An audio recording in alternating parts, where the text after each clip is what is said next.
Bismillah.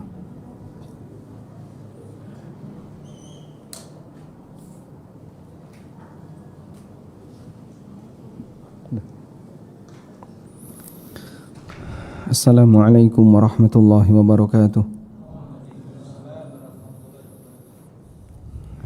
Alhamdulillahi rabbil alamin. Wassalatu wassalamu ala ashrafil mursalin Nabiyyina wa maulana Muhammadin wa ala alihi wa sahbihi ajma'in. Wa ashhadu an la ilaha illallah wahdahu la syarika lah. Wa ashhadu anna Muhammadan abduhu wa rasuluh. Salawatu rabbi wa salamu alaihi wa ala alihi wa ashabihi wa man sara ala nahjihi wa stanna bi sunnatihi ila yaumiddin. Alhamdulillah, puji syukur kita haturkan kehadirat Allah Azza wa Jalla. Di kesempatan malam ini kembali kita melanjutkan kajian rutin dengan membaca tafsir Ibnu Katsir. InsyaAllah kita akan membaca ayat 220. Allah Subhanahu wa taala berfirman di ayat 220 bagian awal dari ayat, kalimatnya fid dunya wal akhirah, di dunia dan di akhirat. Dan itu sebenarnya pelengkap dari keterangan ayat sebelumnya, yaitu di ayat 219. Di ayat 219 coba dilihat di mushaf biar nanti ketika kita tadarus tahu titik wakaf yang benar. Kadzalika yubayyinullahu lakumul ayati la'allakum tatafakkarun. Itu teks di ayat 219. Cara baca yang lebih tepat, kadzalika yubayyinullahu lakumul ayati la'allakum tatafakkaruna fid dunya wal akhirah. Jadi nyambung dengan ayat setelahnya. Sehingga kalimat fid dunya wal akhirah diikutkan dengan la'allakum tatafakkarun fid dunya wal akhirah. Karena kalau Anda baca fid dunya wal akhirah, huruf jar di depan itu tidak lazim kecuali ada muta'aliknya. Muta'alik itu kayak gini ya. Kita tidak akan mungkin mengatakan kata depan kecuali ada kalimat sebelumnya. Misalnya ada orang yang jalan, kemudian Anda tanya, mau kemana? Ke pasar. Dia jawab apa? Ke pasar. Ketika dia jawab ke pasar, itu kan ke pasar ada kalimat sebelumnya. Saya jalan ke pasar. Saya pergi ke pasar. Saya lari ke pasar dan seterusnya. Sehingga kata depan itu ada muta'aliknya. Tidak mungkin bisa terjadi tanpa muta'alik. Kalau Anda baca di dunia dan di akhirat, di dunia di akhirat apa? Di dunia. Pasti kan ada kalimat sebelumnya. Sehingga ketika kita menyebutkan huruf jar, pasti di situ ada muta'alliqun bisyai'. Maka muta'alliqnya dengan apa? Dengan ayat sebelumnya. Kadzalika yubayyinullahu lakumul ayati la'allakum tatafakkaruna fid dunya wal akhirah. Sehingga Anda nanti kalau tadarus misalnya lalu membaca surat Al-Baqarah tepat di ayat ini, maka jangan berhenti la'allakum tatafakkarun, tapi berhentilah di fid dunya wal akhirah. Baik. Sekarang coba kita baca tafsir dari la'allakum tatafakkaruna fid dunya wal akhirah. Kadzalika yubayyinullahu lakumul ayati la'allakum tatafakkaruna fid dunya wal akhirah. Demikianlah Allah menjelaskan kepada kalian al-ayat, ayat-ayatnya. La'allakum tatafakkaruna fid dunya wal akhirah, agar kalian merenungkan, agar kalian memikirkan keadaan dunia dan akhirat. Tafakkara fi, berarti kata setelah fi adalah objek yang difikirkan. La'allakum tatafakkaruna fid dunya wal akhirah, agar kalian memikirkan tentang dunia dan akhirat. Baik. Allah menjelaskan ayat-ayatnya kepada umat manusia. Lalu kemudian Allah Subhanahu wa taala mengajak mereka untuk berpikir agar mereka mendapatkan pelajaran dari itu sehingga melakukan perubahan. Karena Al-Qur'an itu diturunkan dalam rangka untuk diamalkan, sehingga salah satu di antara cara agar orang itu mau mengamalkan adalah memikirkan Setelah dipikirkan, dapat pelajaran, terus bisa diamalkan. Baik, ketika orang itu beramal, butuh apa dia? Butuh trigger, butuh pemicu. Nah, pemicunya itu adalah bagaimana dia memahami apa yang harus saya amalkan. Tayyib. Al-ayat, ayat-ayat Allah. Sekarang kita bicara tentang ayat Allah. Ayat Allah ada berapa jamaah? Secara umum sering kita mengenal dibagi menjadi dua. Sering kita kenal dibagi menjadi dua. Yang pertama apa? Ayat kauni. Yang kedua ayat lawannya ayat kauni, pasangannya apa pasangannya? Ayat syar'i. Yang pertama ayat kauni, yang kedua ayat syar'i. Apa yang dimaksud dengan ayat kauni? Semua yang Allah ciptakan. Semua yang ada di alam ini yang Allah ciptakan. Dan apa yang Allah ciptakan itu ada yang sering kita jumpai dan ada yang jarang kita jumpai. Sesuatu yang jarang kita jumpai, begitu kita berjumpa dengan itu kita merasa terheran. Kita merasa kaget, kita merasa takjub. Dan itu membuat kita seperti melihat sesuatu yang tidak masuk akal. Atau membuat kita jadi sangat senang. Intinya membuat kita takjub. Nah, saat pada kondisi orang itu takjub, ada banyak respon yang dilakukan oleh manusia. Ketika dia takjub dengan sesuatu yang menggembirakan dia, maka bagi mukmin kita dianjurkan untuk bersyukur, memuji Allah. Dialah zat yang menciptakan ini, mengatakan masya Allah, mengatakan la haula wala quwata illa billah, atau kalimat yang semisal.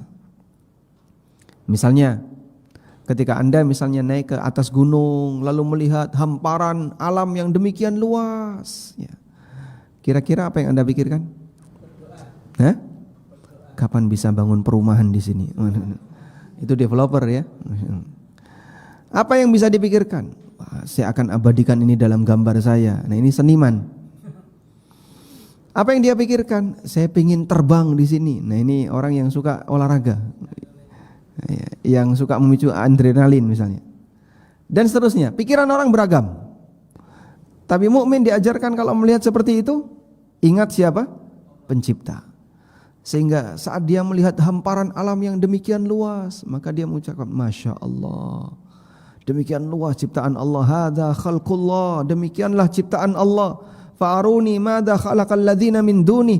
Coba tunjukkan kepadaku apa yang telah diciptakan oleh makhluk selain Allah. Enggak ada. Sehingga orang mukmin diajarkan untuk demikian. Apa yang dia lihat dari ayat kauni akan membuat dia teringat dengan sang pencipta. Dan kalau seperti ini sering kita lakukan, walhamdulillah, nanti akan terbiasa dengan itu jamaah. Di surat Al-Kahfi Allah memberikan pelajaran tentang sahibul jannatain. Pada saat sahibul jannatain dia masuk ke dalam kebunnya, apa yang dia katakan? Ma adzunnu an tabida hadhihi abada wa ma adzunnu as-sa'ata qa'imatan wa la irudittu ila rabbi la ajidanna khairan minha munqalaba.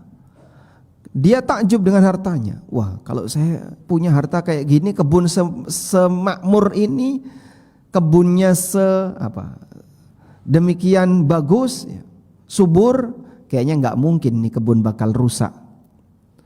Banyak orang berpikiran seperti itu ketika dia melihat usahanya lagi maju. Grafik usahanya naik gini, cenderung naik. Ini kayaknya sampai 17 turunan, bukan cuma 7 turunan ya.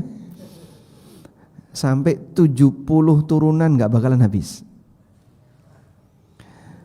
Dalam bayangan mereka yang demikian takjub dengan hartanya tapi lupa kepada yang memberi.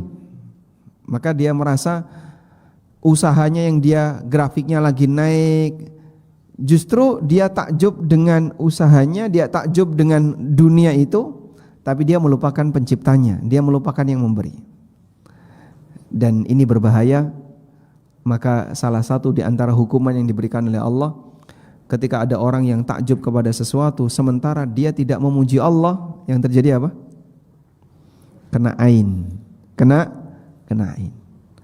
Sehingga setelah kebunnya ini ambruk, padahal dalam bayangan dia sampai dia akan mengatakan wa ma adzunnu sa'ata qa'imah, dan kayaknya kiamat gak bakalan terjadi.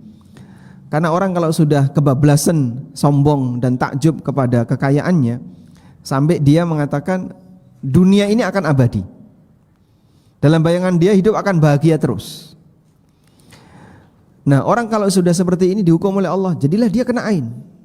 Saat kena ain, kebun itu hancur, kebun itu roboh. Padahal dalam bayangan dia kayaknya sesubur ini nggak bakalan roboh. Maka kemudian saudaranya mengingatkan, walaula iddakhalta jannataka qulta masya Allah la quwata illa billah.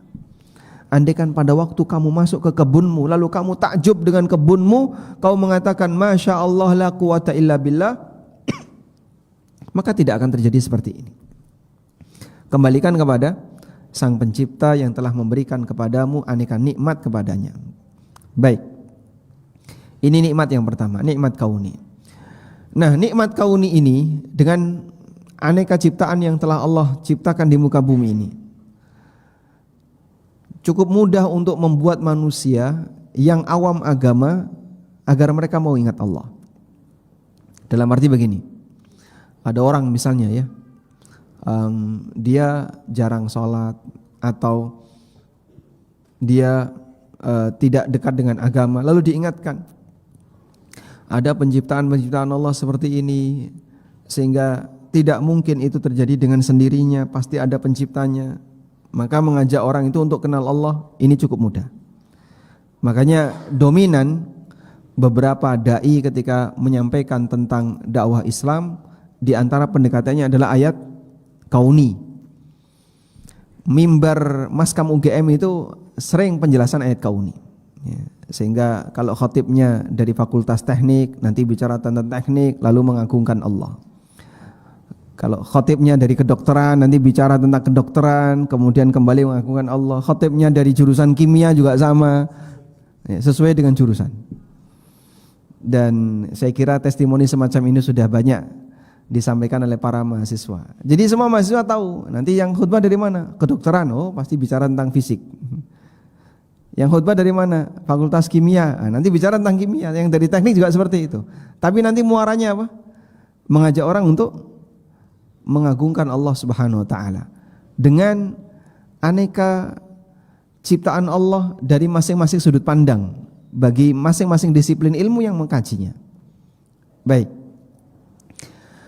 Kemudian ada jenis ayat yang kedua, yaitu ayat syar'i.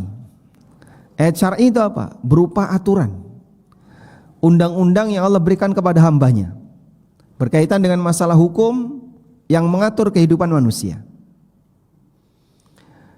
Untuk jenis yang kedua ini jarang orang bisa mengambil pelajaran darinya. Sehingga coba kita upgrade kemampuan kita, sehingga Anda baca aturan-aturan Allah yang demikian sempurna, lalu Anda merasakan, andaikan ini bukan Allah yang menurunkan, pasti nggak seperti ini aturannya. Demikian teraturnya, demikian rapi, demikian detail, dan tidak ada agama yang mengajarkan aturan sedetail ini. Dan itu akan membuat kita semakin mengagungkan Allah, sehingga kita semakin meyakini betul-betul ini adalah agama wahyu dan bukan karangan manusia. Karena enggak mungkin manusia bisa merancang aturan sedetail itu. Coba Pak ya, buku fikih yang paling tebel itu yang Anda kenal judulnya apa? Yang Anda kenal? Fikih Muyassar 1 jilid. Ada yang lebih tebal dari itu enggak? Buku fikih yang pernah Anda dengar paling tebal, Al-Majmu' Syarhul Muhadzab itu enggak selesai. Karya An-Nawawi hanya sampai Kitabul Janaiz, lalu dilanjutkan oleh As-Subki, itu pun enggak selesai, beliau meninggal belum selesai. Kemudian dilanjutkan oleh Al-Muti'i, baru selesai. Sehingga ditulis oleh 3 orang. Ada yang ditulis oleh 1 orang, Al-Mughni. Al-Mughni mungkin bisa kita sebut, yang saya jumpai, barangkali mungkin ada buku fikih yang lain yang sangat tebal, belasan jilid. Itu aturan Allah, baik yang berasal dari kesimpulan dalil Al-Quran, hadis, maupun ijma' para ulama, maupun proses qiyas, yang semuanya adalah aturan Allah, wahyu yang mengajarkan, syariat yang mengajarkan. Dan tidak mungkin itu berangkat dari 1 orang. dari Nabi Muhammad SAW. Pasti itu adalah wahyu dari Allah. Sehingga kalau kita masuk ke sebuah perpustakaan kaum muslimin dengan literatur yang jumlahnya ribuan kitab gitu ya. Jika ini bukan bukti kalau Islam adalah ajaran wahyu, mau bukti apa lagi? Sebutkan agama mana yang punya literatur seperti itu. Kalau ilmu dunia mungkin banyak ya. Kita misalnya masuk ke fakultas teknik, ada perpustakaan teknik kan.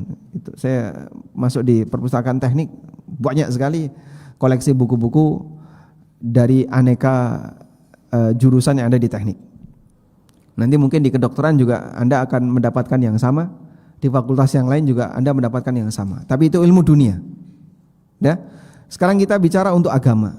Agama mana yang referensinya lebih banyak daripada agama Islam? Agama mana yang referensinya lebih banyak daripada agama Islam? Enggak ada. Jawabannya enggak ada.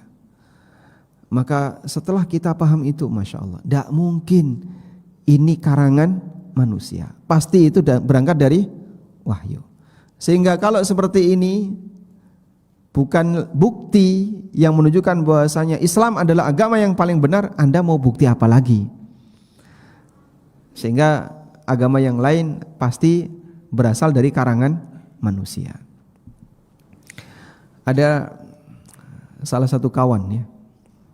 Beliau alumni Madinah tapi asli Bali dan tinggal di Bali.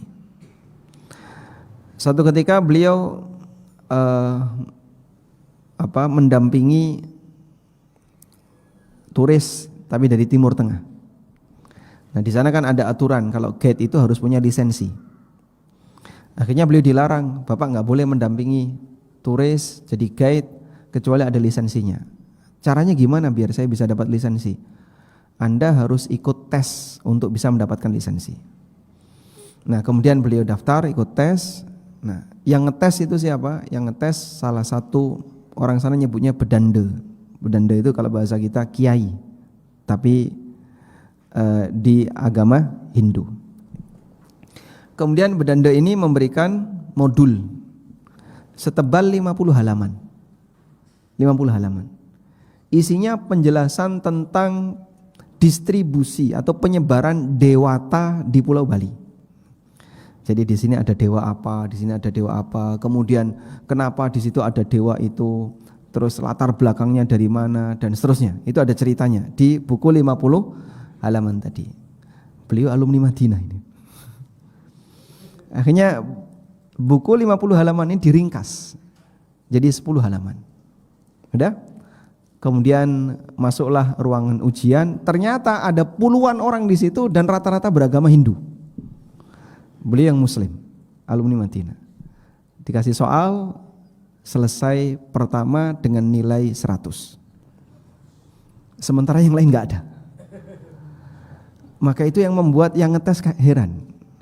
Sudah? Sampai akhirnya beliau dinyatakan lulus. Selesai beliau dinyatakan lulus, beliau bertanya, tanya sama yang nulis buku itu. Jadi yang nulis itu yang sekaligus ngetes. Saya pengen tanya, tapi tolong pastikan dulu saya lulus. Ya, Anda lulus. Ya. Jadi ada jaminan lulus dulu baru mau tanya. Jadi pertama si pendeta ini bingung. Anda sebagai seorang muslim kok bisa demikian hafal?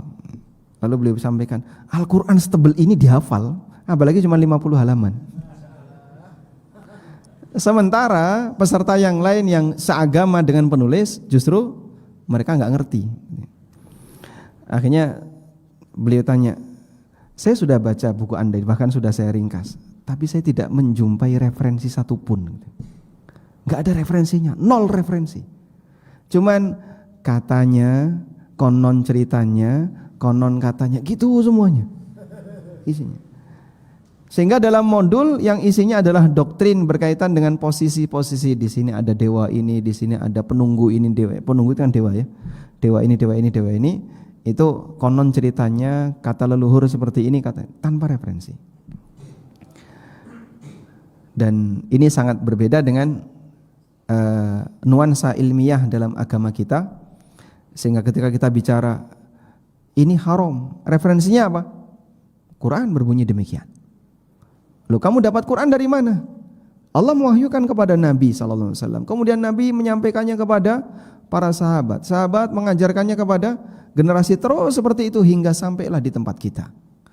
Dan itu otentik dari dulu sampai sekarang, teksnya nggak berubah. Maka dalam semua terjemahan Quran pasti Arabnya dicantumkan, sebelahnya ada terjemahannya. Mana ada kitab yang lain kayak gitu?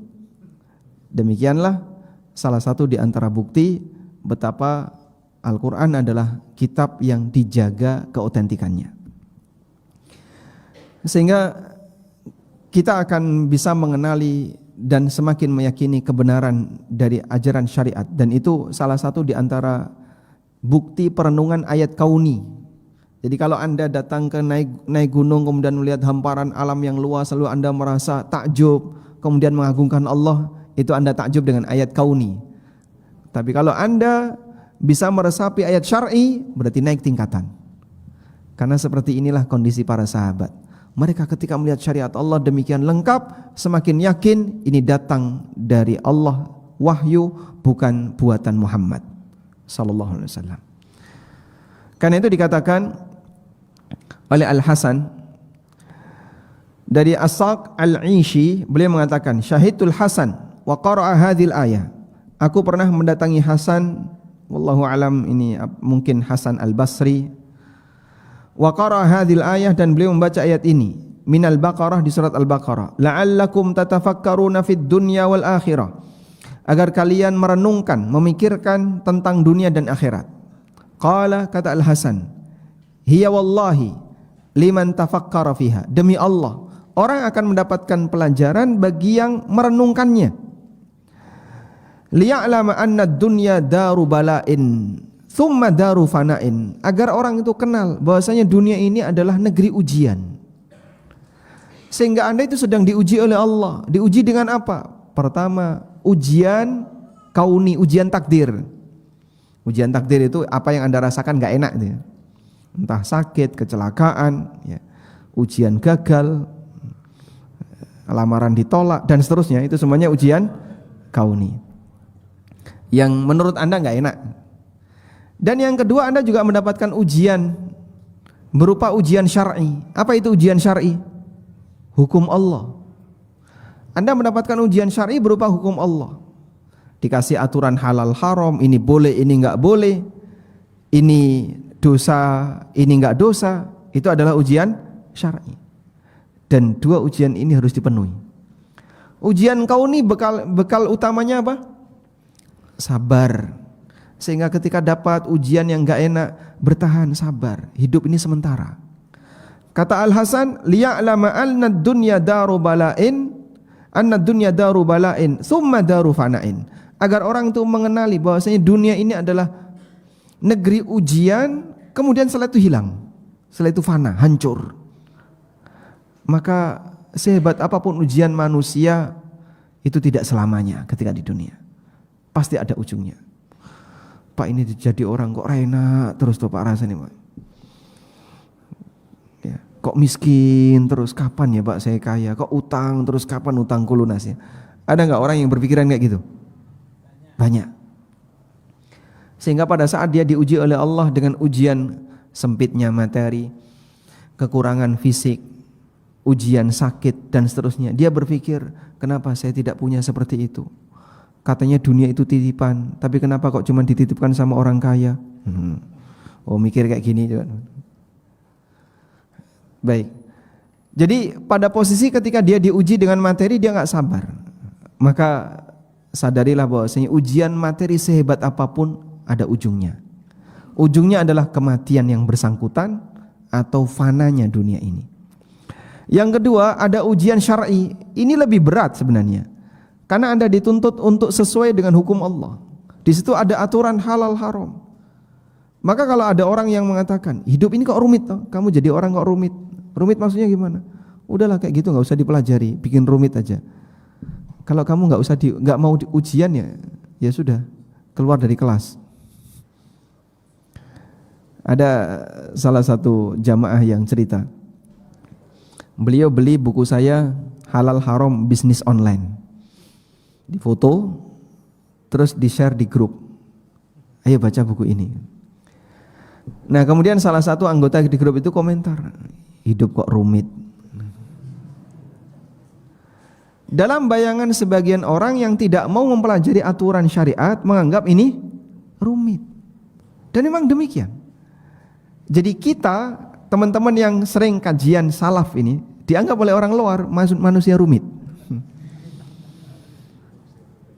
Karena ini enggak boleh, ini haram, ini riba. Coba, kosakata itu pertama kali Anda dengar dari kajian apa? Kosakata riba, Pak. Kosakata ghoror itu pertama kali Anda dengar di kajian mana coba? Hah? Di kajian mana? Ada Ustadz Erwandi misalnya. Kita sendiri sudah mengalami misalnya. Saya sudah ngikuti khutbah Jumat dari mulai kecil sampai usia 20 sekian tahun. Speser pun gak pernah kok dapat kosakata riba, ghoror, transaksi dolim, jual beli najas, nggak ada kosakata itu.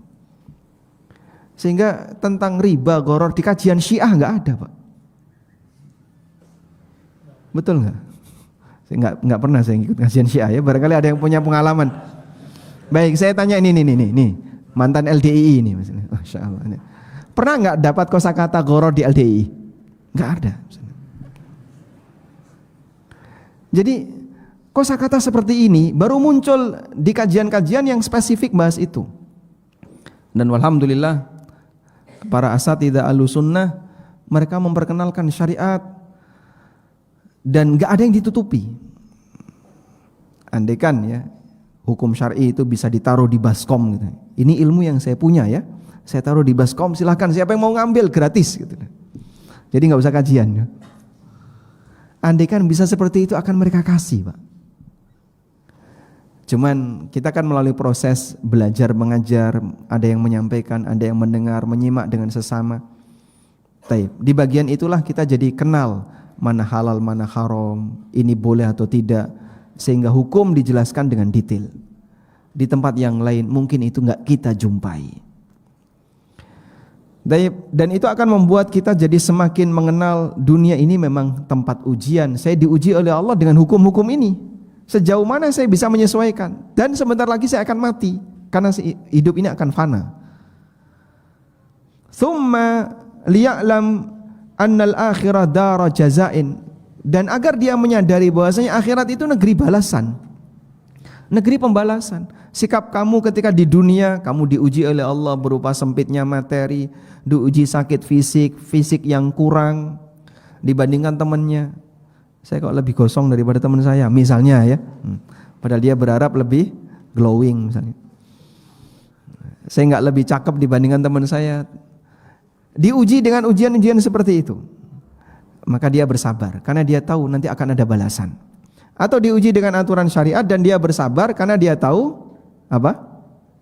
Besok akan ada balasan terhadap aturan syariat. Tsumma daru baqa'in, kemudian setelah itu abadi. Dalam balasan itu sifatnya abadi. Maka di dunia kita diuji oleh Allah dengan aneka goncangan. Ketika Anda bersabar nanti mati, sudah pasti ya. Setelah itu berganti dengan balasan.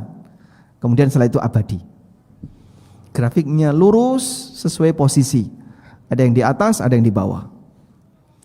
Maka perjuangkanlah untuk yang abadi dengan bersabar di kehidupan yang sifatnya sementara. Baik. Ini renungan yang bisa kita ambil dari firman Allah, kadzalika yubayyinullahu lakumul ayat la'allakum tatafakkaruna fid dunya wal akhirah. Selanjutnya, wa yas'alunaka 'anil yatama. Dan mereka bertanya kepadamu wahai Muhammad tentang anak yatim. Qul, jawablah, islahul lahum khair. Bersikap islah, damai, maksudnya damai gimana Pak? Tidak terlalu mempersoalkan ketegangan di antara mereka, tidak terlalu mempersoalkan harta di antara mereka, itu akan lebih baik. Wa in tukhalituhum, dan kalau mereka hidup bersama kalian, fa ikhwanukum, maka jadikan mereka sebagai saudara kalian. Anak yatim ini nggak punya bapak, bapaknya sudah meninggal. Sehingga dia di posisi sebagai anak kecil, bapaknya nggak ada, yang lindungi anak ini nggak ada. Secara nasab yang dekat. Maka potensi anak ini disepelekan, potensi anak ini dihinakan itu besar. Dan demikianlah kondisi jahiliyah. Kemanusiaan yang sangat rendah ketika itu, sehingga orang yang tidak punya status sosial makin dihinakan, makin terendah. Maka Allah Ta'ala menyebutkan di surat Al-Ma'un, ara'aital ladzi yukadzibu biddin fadzalikal ladzi yatu'ul yatim. Allah kasih balasan, fadzalikal ladzi yatu'ul yatim. Da'a yatu'u artinya apa? Mendorong. Fadzalikal ladzi yatu'ul yatim. Dia nyingkirkan anak yatim sambil didorong. Ini apa ini bocah? Jadi ketika anak yatim didorong, dia mau berlindung kepada siapa? Bapaknya enggak ada. Dia orang lemah. Maka Allah sebutkan, yauma yud'auna ila nari jahannama da'a. Ada orang yang didorong ketika dijerumuskan ke dalam neraka jahanam. Sebagaimana dulu ketika di dunia dia dorong anak yatim, maka besok di neraka jahanam ketika di akhirat dia didorong untuk masuk ke dalam neraka. Ada orang yang dulu ketika di dunia nyingkirin orang muslim, maka besok di akhirat dia disingkirkan oleh Allah. Yauma yud'auna ila nari jahannama da'a. Maka sebagaimana dulu dia mendorong orang yang dia benci di kalangan kaum muslimin, besok di yaumil qiyamah dia akan didorong oleh Allah Ta'ala untuk masuk ke dalam jahannam. Sehingga Allah Subhanahu wa Ta'ala mengangkat derajat anak yatim dengan posisikan mereka sebagai saudara. Wa in tukhalituhum fa ikhwanukum wallahu ya'lamul mufsida minal muslih. Allah Maha tahu siapa yang punya semangat memperbaiki dan siapa yang punya semangat merusak. Walau sya'allahu la'anatakum. Andaikan Allah berkehendak, Allah bisa membuat aturan yang menyulitkan kalian.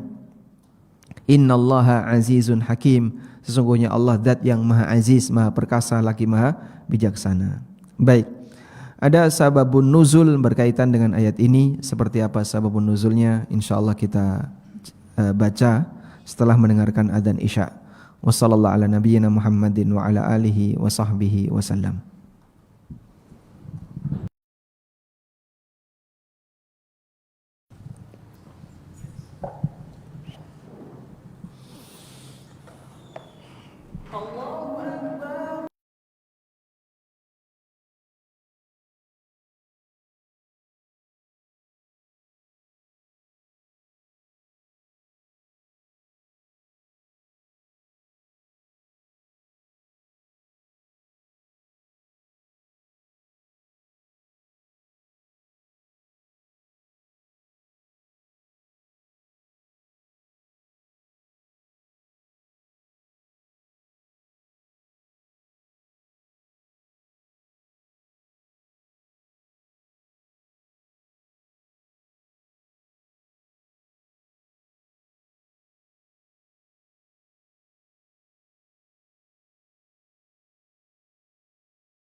ba'atsu maqaman mahmudan allati wa'adta.